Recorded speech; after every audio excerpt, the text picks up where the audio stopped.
IndiGo యాజమాన్య సంస్థకు సంబంధించిన 3 సంస్థలు: InterGlobe aviation, InterGlobe air transport company, InterGlobe real estate ventures అనే 3 సంస్థలు 2020లో ఎలక్ట్రల్ బాండ్స్ కొన్నాయి. ఎలక్ట్రల్ బాండ్స్ కొని భారతీయ జనతా పార్టీకి అమ్మాయి. ఇప్పటికీ అది బయటపడలేదు. ఎవరికి అమ్మారు, ఎవరు రిడీమ్ చేశారు బయటపడలేదు. స్టేట్ బ్యాంక్ ఆఫ్ ఇండియా కూడా సుప్రీంకోర్టు చెప్పినప్పటికీ వాస్తవాలు బయటపెట్టకుండా ఎట్లా ఉంది? ఆ వాస్తవాలు బయటపడితే ఇవి ఖచ్చితంగా భారతీయ జనతా పార్టీకి అందాయా లేదా బయటపడుతుంది. ఇంటర్గ్లోబ్ ఏవియేషన్ 5 కోట్ల రూపాయల ఎలక్ట్రల్ బాండ్స్ కొన్నది. ఇంటర్గ్లోబ్ ఎయిర్ ట్రాన్స్పోర్ట్ 11 కోట్ల రూపాయల ఎలక్ట్రల్ బాండ్స్ కొన్నది.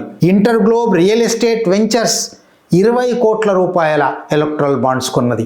ఇవి మాత్రమే కాదు, వీటితో పాటు ఇండిగో కంపెనీకి 2 యజమానులలో ఒకరైన రాహుల్ భాటియా సొంతంగా 20 కోట్ల రూపాయల, అంటే ఈ మొత్తం కలిపి 56 కోట్ల రూపాయల ఎలక్ట్రల్ బాండ్స్ చేతులు మారాయి. అందువల్లనేనా ఇండిగో ఏమి చేసినా బారాఖోన్ మాఫ్ అనే ఇండిగోను ప్రశ్నించడానికి వీల్లేని ఒక వాతావరణం తయారైంది.